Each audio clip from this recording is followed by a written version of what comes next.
جو شخص آپ کو کرٹیسائز کرتا ہے، جو آپ کی غلطیاں خامیاں بتاتا ہے، اس طرف آپ کی توجہ دلاتا ہے، بیسیکلی اصل میں تو دوست آپ کا وہ ہے، کیونکہ آپ کو متوجہ کرتا ہے کہ دیکھو تمہارے اندر یہ خامیاں ہیں، تم اس کو ٹھیک کر لو. تو اصل میں تو وہ آپ کا حامی ہوا، وہ آپ کا مددگار ہوا، بجائے اس کے کہ جو آپ کی خامیوں پر بھی آپ کی تعریفیں کر رہا ہے اور پل باندھ رہا ہے اور آپ کا دماغ خراب ہو رہا ہے اور آپ سمجھ رہے ہیں میں تو کوئی بہت ہی بڑی چیز ہوں. پھر آپ اپنی اصلاح نہیں کریں گے. جی، اور کچھ کہے گا؟ سمین اس بارے میں تھوڑا سا یہ کہ خوشامد اور انکریجمنٹ میں جو ہے تھوڑا سا فرق ہوتا ہے، بالکل. تو اس کو رکھنا چاہیے کہ یہ نہیں کہ کسی کو انکریج کرنا ہو اور آپ نہ کریں جی کہ یہ تو اس کی خوشامد ہو جائے گی. دیکھیں، انکریج اور خوشامد میں فرق ہے. انکریجمنٹ یہ ہے کہ آپ کسی کی حوصلہ افزائی کرتے ہیں، آپ اس کو تھوڑا سا اپریسیٹ کر دیتے ہیں ہلکا سا، لیکن جو خوشامد ہوتی ہے نا وہ جھوٹی ہوتی ہے بیسیکلی. انکریجمنٹ میں جھوٹ نہیں ہوتا، اس میں آپ ہوتا ہے کہ آپ تھوڑا سا اس نے اچھا کیا ہے، آپ اس کے اور اس پہ آپ اس کو موٹیویٹ کر دیں کہ دیکھیں آپ اس سے بہتر کر سکتی ہیں، مجھے پتا ہے کہ آپ کر لیں گے، تو آپ کر کے دکھائیں، آپ کوشش کریں، تو وہ آپ کو عمل پر اکساتی ہے بات. لیکن خوشامد آپ کو اسی پر قناعت پر کر دیتی ہے، آپ اسی پہ قانے ہو جاتے ہیں کہ بس اب میں نے کر لیا، میں تو آلریڈی کر چکی، میرا کام ختم. ٹھیک ہے. اور جو انکریجمنٹ ہوتی ہے وہ آپ کو مزید محنت کرنے پر، مزید اچھے عمل کرنے پر، یا مزید اس پر اکساتی ہے عمل پر. ٹھیک ہے.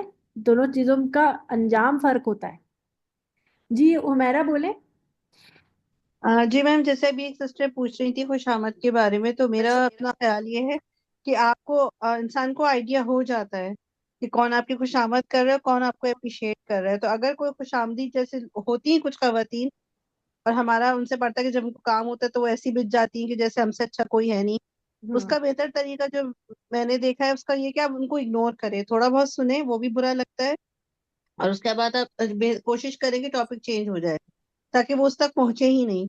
کیونکہ وہ بات ہوتی ہے کہ جو خوش آمدی ہوتے ہیں وہ اس وقت آپ کے سامنے ہوتے ہیں جب ان کا اپنا کوئی کام نکل رہا ہو. تو اس کے بعد اگر ہم ان کو کچھ دنوں میں دیکھیں گے، ان کا رویہ بالکل یہ وہ والے لوگ جو میں شاید مجھے معاف کرے اللہ، لیکن وہ ایک ہوتا ہے نا موڈی لوگ ہوتے ہیں کہ جن کا موڈ ہوتا ہے تو بات کرتے ہیں، جن کا موڈ نہیں ہوتا تو وہ بات نہیں کرتے کہ جی ہمارا موڈ ہے.